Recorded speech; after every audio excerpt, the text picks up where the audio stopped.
struggle with being overweight, they're trying to manage their weight. Do you know anyone? Almost everyone. What do these three things have in common? They're all diet-related illnesses. So if you don't have access to good, healthy, fresh food and you're just eating a lot of packaged and processed stuff, you're more likely to have diabetes and heart disease, obesity, even poor eyesight and ADHD. So the main reason why we farm is we think that good food should be a basic human right and not a privilege reserved for the few.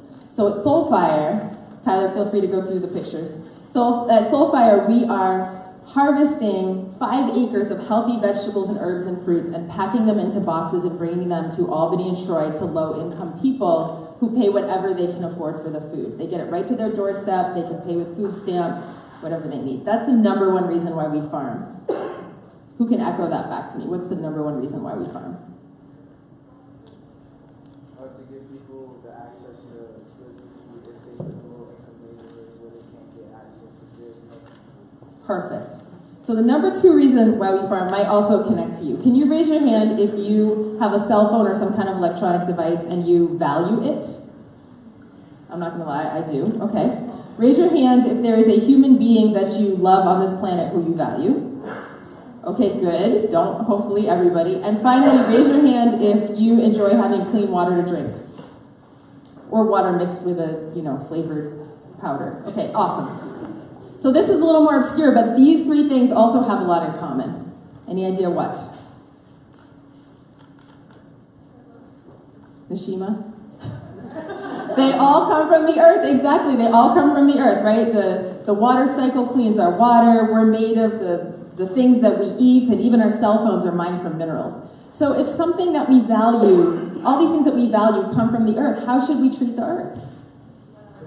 Just like basic respect and decency. But unfortunately, agriculture, the way it's practiced right now in this country and increasingly in the world, is the number 1 killer of the earth. And when I say killer of the earth, I mean it's causing climate change. It's causing dead zones in the Gulf of Mexico because of over-fertilization. It's the major driver of the loss of the rainforest and other habitats. And so the second reason why we farm is because there's another way. We're using indigenous and Afro-Indigenous farming practices that actually make the earth healthier, calls the carbon back into the soil, calls the pollinators back into the ecosystem, and also honors our traditional ways of being connected to the earth, our sacred ways of being connected to the earth.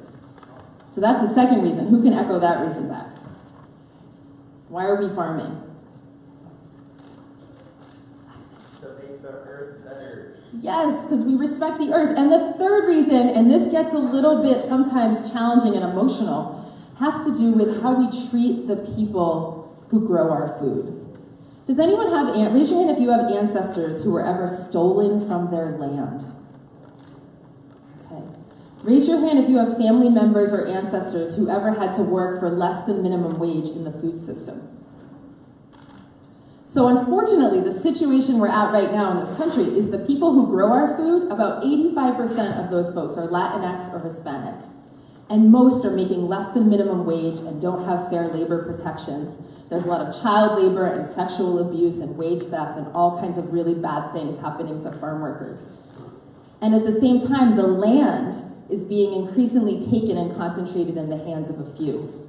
For example, Black farmers have lost 16 million acres of land since 1910. Indigenous farmers have lost almost all their land. So the final and reason that we farm that's really close to my heart is because we want the people who grow our food to get a fair shake.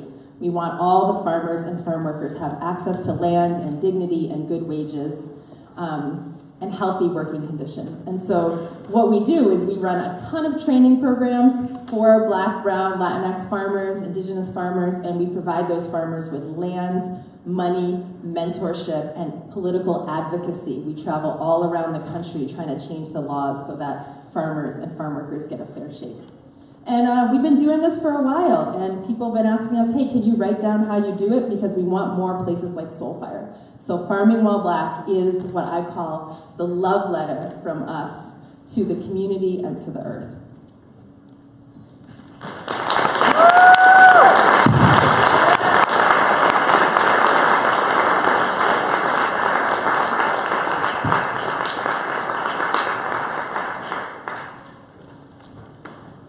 Hi, I'm back. So, next up, Sydney and Makia will be interviewing Miss Penniman.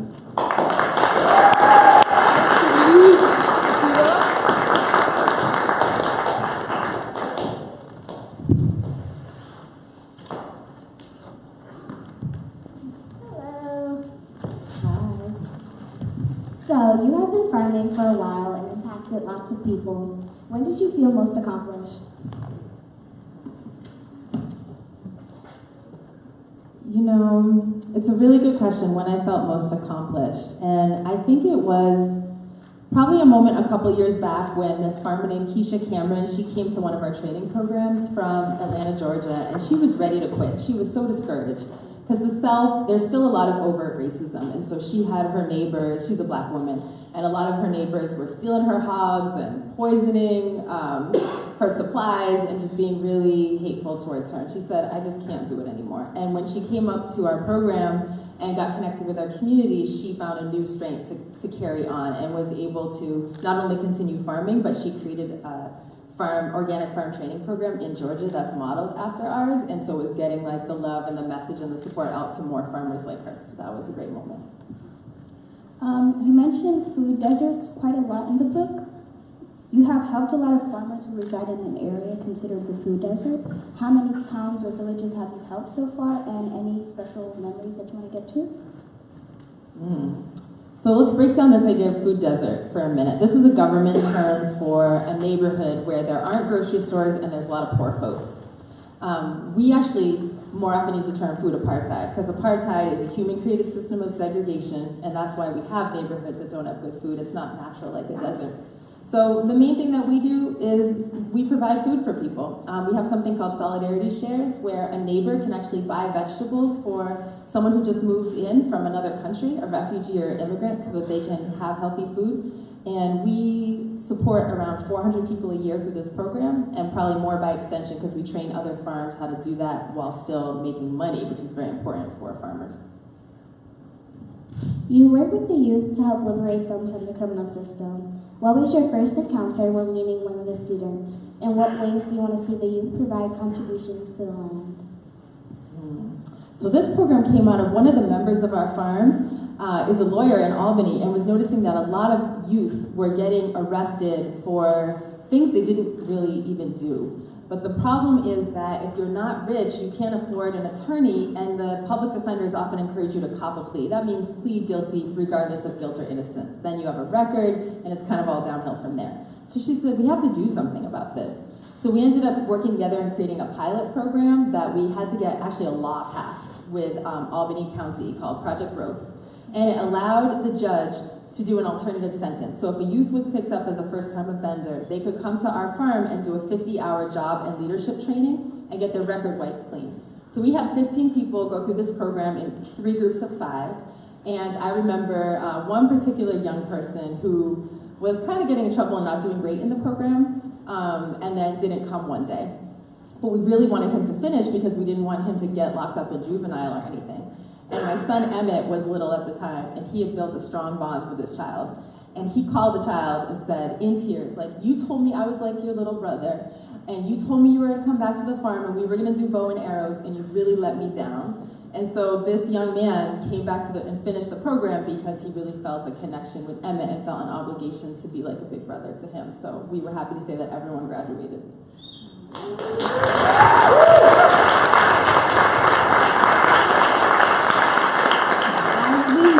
You're a great educator here. Did Darrow help your career with either inspiration or exposure? You all inspire me every single day. I have to say my favorite thing to do is to teach science and be here with you all and be with the BSA and, you know, make you suffer and go out into the forest and measure trees and see if they're sucking up carbon. I really, really love it. Like, young folks are my whole life. So absolutely, Darrow just reminds me what it means to be part of a really loving and caring community, and about the interpersonal relationships that are at the heart of all of the social justice work.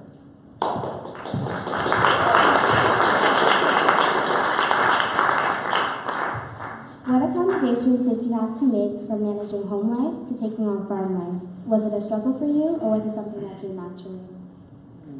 both a struggle and coming naturally. I have to say my husband and I were very naive when we got started because we thought the hardest thing was saving money to buy lands, but oh no. I'll give you one quick story.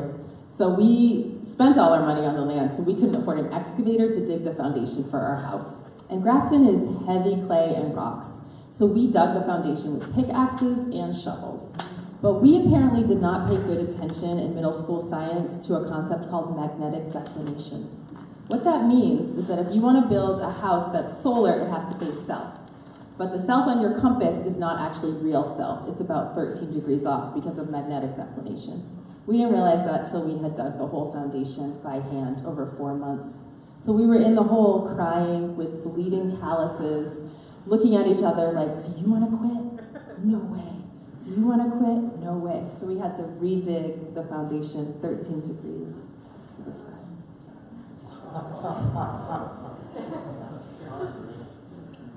You talk about visiting the farm a lot, so I was wondering, theoretically, can I visit Soulfire Farm at any point in time? It doesn't have to be theoretical, you can definitely visit. In fact, spring term has gone there, so if you're in that spring term, you're definitely going to go. We also, every month, we have a community volunteer day, so if you'd like to get dirty, all morning we work on fun projects on the land, and we have a potluck and a tour, so anyone is welcome to come to our monthly volunteer day. Talking about volunteers, are there any guidelines for them to start, and are they always motivated? Well, anyone is welcome to volunteer. I have to say that volunteers are really diverse, and so we've gotten better at managing volunteers well. So when you come to the farm, there'll be probably 8 or 10 teams you can choose from, and some of the jobs are really simple, like cleaning garlic or hanging it up, and other jobs might be really complex, like moving giant 100-foot tarps to a new field. So we hope that people will self-select a task that they think is manageable, and in that way, everyone will have a good day.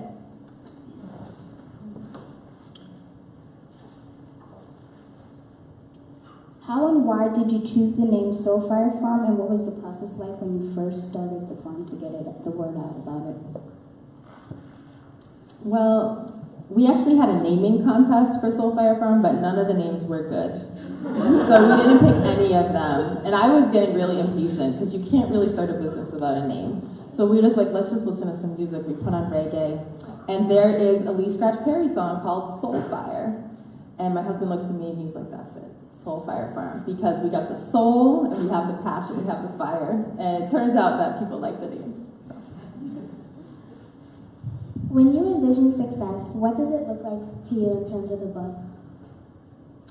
Oh, I mean, for me, the book is really a means to an end, you know, so I'm really hoping for a food system that's fair to everyone. Like, I think everyone should have access to good, healthy, culturally appropriate, affordable food, regardless of race and geography.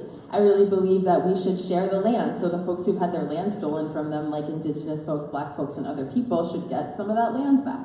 I also think that farm workers should be treated well, you know, and that the earth should be honored and revered and respected. And so to me, selling the book and sharing the book is a means to motivate people to try to take on those projects. So that would be the real success. In order to really get the word out about the book and really get your message out about the book, what places did you go to help you write the book, both in or out of the farm, and who helped you write the book? Oh, that's an excellent question. I never envisioned that I would be a writer. I was just doing the newsletter for our farm, and a magazine liked the newsletter or blog, a magazine called Yes Magazine, which is about positive solutions. So they said, do you mind maybe turning a couple of your blog posts into articles for a magazine? I said, sure, why not? And then once I started publishing for a magazine, a couple of publishers asked me, would you like to write a book about what you're doing? So I was really lucky in that way that I didn't have to chase down publishers because I already had a reputation as a writer. But that doesn't mean I did it all by myself. Because I have a really busy schedule, I knew that I needed some research support. So I actually hired a research assistant, a professor at NYU named Juliet Tarantino, and I gave her research questions and had her build me something called an annotated bibliography. So for example, I would say to Juliet, I've heard somewhere that Cleopatra was the first worm composter. Can you find me a reliable source to prove or deny that and write me a little annotation, a brief summary, so that I can then put that information in my book? So she created probably 50 to 70 pages worth of annotations that I used as proof for the things that I was putting in the book, because you can't just write whatever you feel like in a book, unless it's fiction. What was one of the surprising things you learned while creating the book? Did you encounter a challenge? I think the most surprising thing that I learned is how much I love to write. The only adjective I can think of for the process is delicious. It was like, I wrote every Tuesday and Wednesday all day last winter. Those were my non-Darrow days. From 8 in the morning till 5 at night in perfect silence, writing prose. And it was elegant and lovely and wonderful. And so it made me really excited about doing more writing. As far as things that I learned, aside from about myself, it was just very empowering to see how many examples there are in history of Black farmers and Indigenous farmers who've done so much for the food system. You know, things that I take for granted, like pick your own, going to pick your own apples, or having raised beds or cover crops. Those all came from somewhere, and so it was really neat to learn the true history. What were the stages and how long did it take you to complete this book? And what kept you motivated to keep writing, to really get into the mindset? Yeah, in some ways this book is the work of a lifetime, because I've been farming since I was 16 years old, which was 22 years ago, do the math. And the things I learned along the way, I built into curriculum for our farm programs. And so they were things I've been teaching and talking about. So that's one answer. But the other answer is that I actually wrote the book in 40 days of writing, which is a very fast clip. It was about a chapter a week, because once the farming season starts, I don't have any time to be at the computer. So I had to do it between November and March and get it out. So what kept me motivated was a deadline and also a belief in the work. I really cared. It really is a love letter. I care deeply about it, and so I wanted to make sure that it got out there. In what ways does this book describe you? Well, the nice thing about writing one's own book is that you can put all the aspects of yourself into it. And so I am a nerdy scientist for sure. So you can find a whole section on cation exchange capacity, which is the stickiness of soil, and it's about ions. It's super cool. I also have a strong spiritual side. So there's a whole chapter in there about ways of being connected to the spiritual aspect of the land. And I'm an activist, and there's a ton in there about understanding ways of changing policy. So I guess the whole book is a reflection of me in a way. Is there anything else you would like the audience to know about the book? Well, I would just like the audience to know, hi everyone, that if you care a lot about something, that you can go ahead and make it your life project. There's no rule that says you can't. And so I encourage folks to really think about that intersection between what the world needs and what makes you come alive, and go and do that. Thank you. Thank you.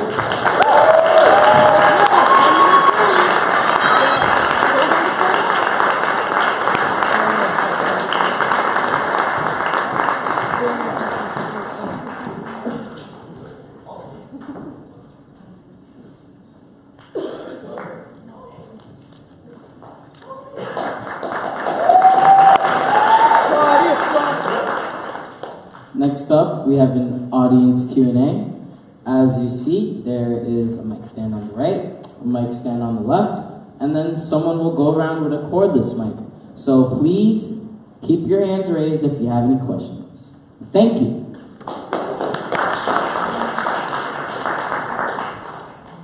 Anybody have questions?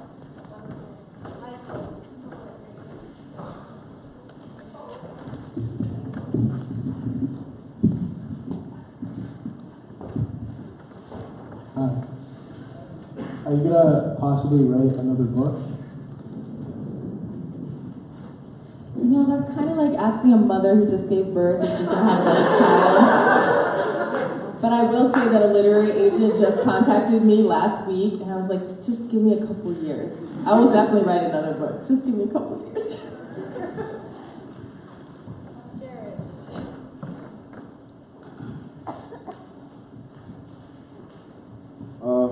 What just stand up, press it down. So I'm getting really into food now, like the type of food I put into my body. I've changed my diet a lot, and at my house in Newark, it's in the city. In my backyard, I have like a couple like fruits and vegetables, and in there, and I was wondering like, what type of fruits and vegetables are easy to plant, but I can still get a lot of them because I'm not home all the time, and my mother doesn't want to do all the work. So something that doesn't need a lot of, like I don't have to care for it as much, but it still like produces a lot, and it's still like healthy food. That question makes my heart sing. I'm so happy that you're taking control of your nutrition and your health. That's one of the most important things you can do, because this body that you're going to live in, you're going to have it your whole time on this earth.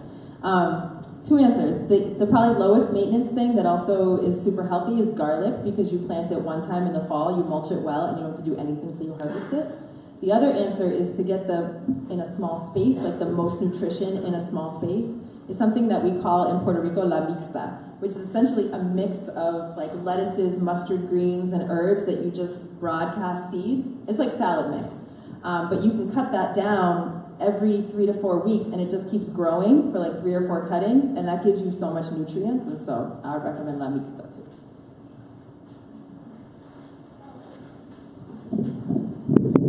So just first off, I want to say that I haven't read your book, but now I'm going to go read it.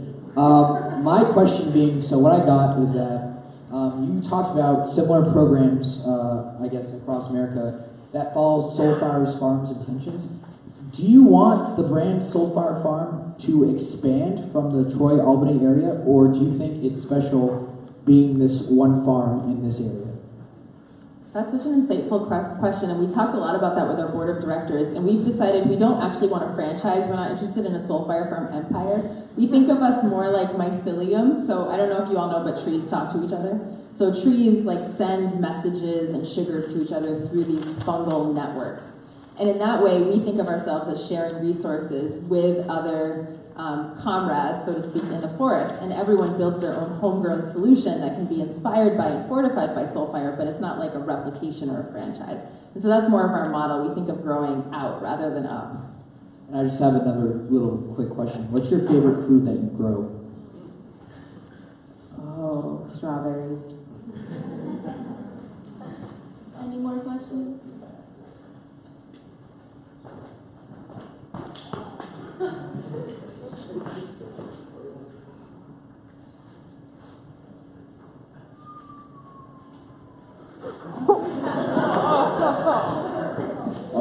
I have a similar question to Jared. So I've also changed my diet a lot since last year. Like I used to eat like grilled cheeses every day. But like I've been trying to eat really a lot healthier, and it's been working when I'm up at school. But like when I go home, since I live in like Jamaica, Queens, there's not really much healthy food. Like the nearest place is a fried chicken restaurant. So like, is there any like suggestions on how you could find healthier food in like lower income neighborhoods? Thanks for sharing that. And that struggle is super real. I think a lot of folks who don't grow up in neighborhoods like that don't understand that even if you want good food, you can't get it. It's not like you're making bad choices. And I'm committed to supporting you with that. So if you tell me your zip code, I will find you a farm near you that delivers to make sure that your family gets fresh food. But I don't have a general answer. It would be case by case.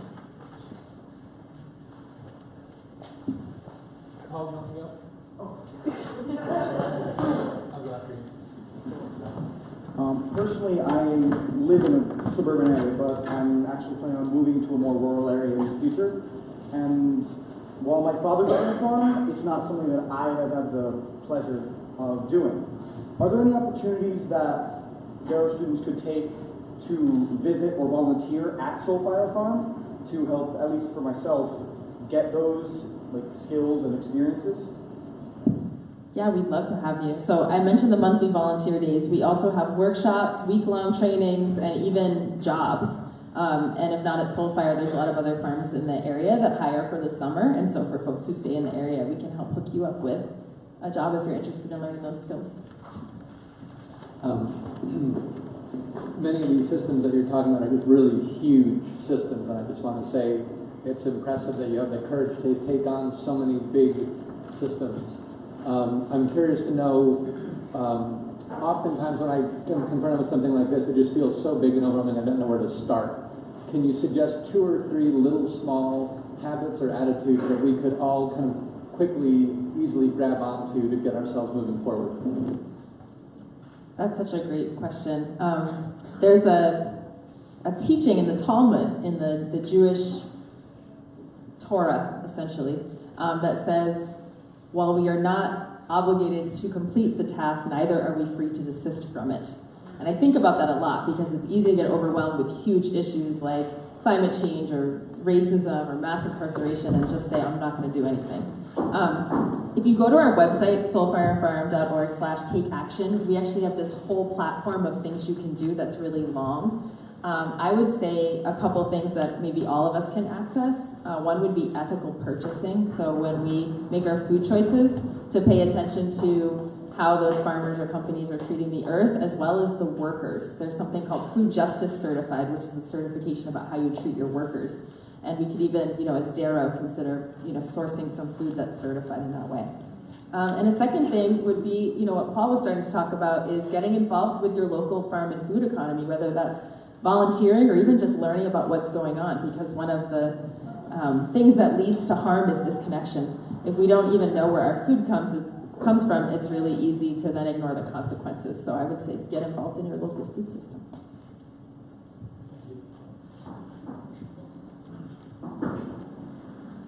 Thank you. Thanks for the speech. Now I can go on and say hi. I have this really cool colleague who's really inspiring. I have a question for you. I think you share one of obstacles throughout your journey, and then when there are probably many, many more. Can you share a few more that maybe at some moment throughout your journey is about quitting, something that happened that people who involved help you to pull through the obstacles and pull through the difficult times? Thank you.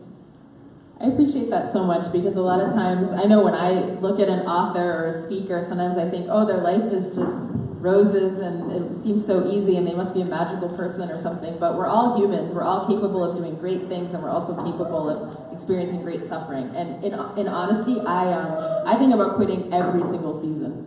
It's exhausting and grueling. Our house is not even really our home because we have our whole staff living in our house with us and about 3,000 visitors a year, and that takes a toll. And so I always think about quitting, and the meaningfulness of the work is what brings me back, as well as the encouragement of my family and close circle of friends. So I think we all need those people that remind us who we are and why we're doing the things we're doing to help keep us on track.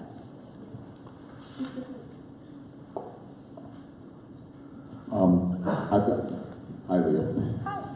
I've got a question about your stance, both practically and philosophically, about eating animals, because I know that the work of Soul Fire Farm is about growing good food that's vegetable food, and I know too that the book incorporates information about how to humanely and correctly slaughter chickens. Can you take us through your reckoning of when you feel it's okay to eat animals, how and when? Oh, I like nice juicy question. So I'll preface it with saying I'm not telling anyone what they should or shouldn't eat. We do raise chickens for meat and eggs. We are part of raising as well as taking the life of about 300 animals a year on our farm, and we do that in the most humane and sacred and considerate way possible. Our chickens are raised on pasture their whole lives. We use kosher-style methods so that death is as painless as possible. We offer gratitude and prayer to the birds and make sure that everything is safe and sanitary, and then get the food to people who need it most. Our community eats chicken. If they don't have access to this good chicken, they're going to have birds that were tortured and birds that are stuffed with hormones and so on. I will say that Eating a lot less meat, especially ruminants, is going to be essential for the survival of the planet. Animal agriculture is not only cruel in most cases, about 98% of animals are factory farmed, but it's also the #1 driver of climate change, both the methane emissions as well as all of the land conversion that goes into animal agriculture. So we need to eat a lot less meat. But I do believe there are ethical ways of eating meat.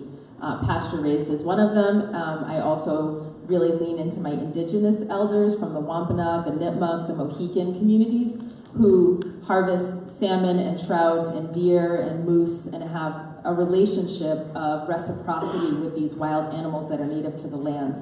And I would never want to be imperialist in my beliefs in a way that would erase indigenous culture. And so I'm sensitive to that as well.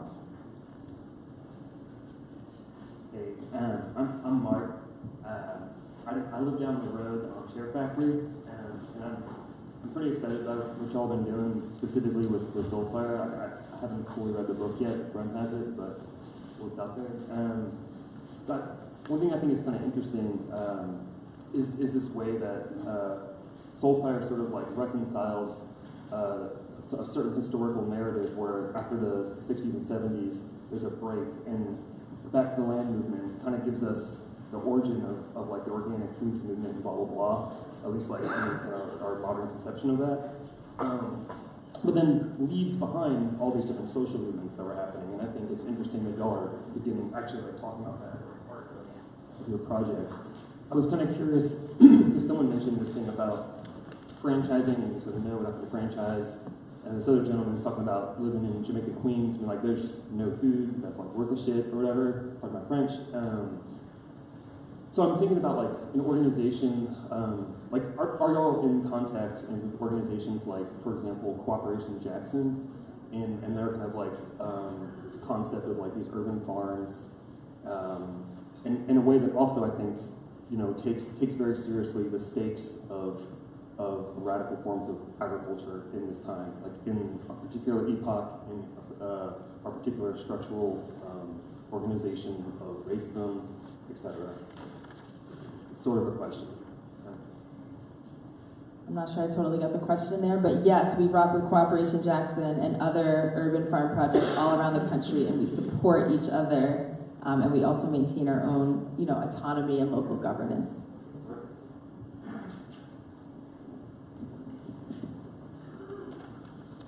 I think we have 1 minute left, so probably one more question. I have another question. I know some people some farmers are against this, but do you use animals to do like certain tasks for you?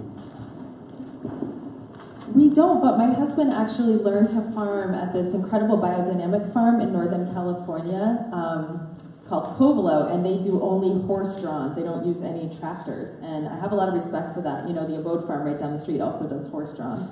So we're certainly not ethically opposed to using animals. We do believe in the fair and humane and responsible treatment of animals in agriculture, which unfortunately is not the way most of it's done, but our friends at Abode certainly do it right. Last question. So if you're donating all this food, how are you staying in business? How do you support the overhead and cost of operation? I love that question. So the farm and the nonprofit are separate. So the farm makes its money through a sliding scale. So people who have more money and resources pay more than market value. People who have less money pay less. It works out to approximately a break even. And it's very important to us that the farm is, quote, in the black, because we're training farmers to run successful businesses. We're not training farmers to run charities. But we also do have a nonprofit that relies on donations and speaker fees, and that runs all of our educational programming. Thanks, everyone.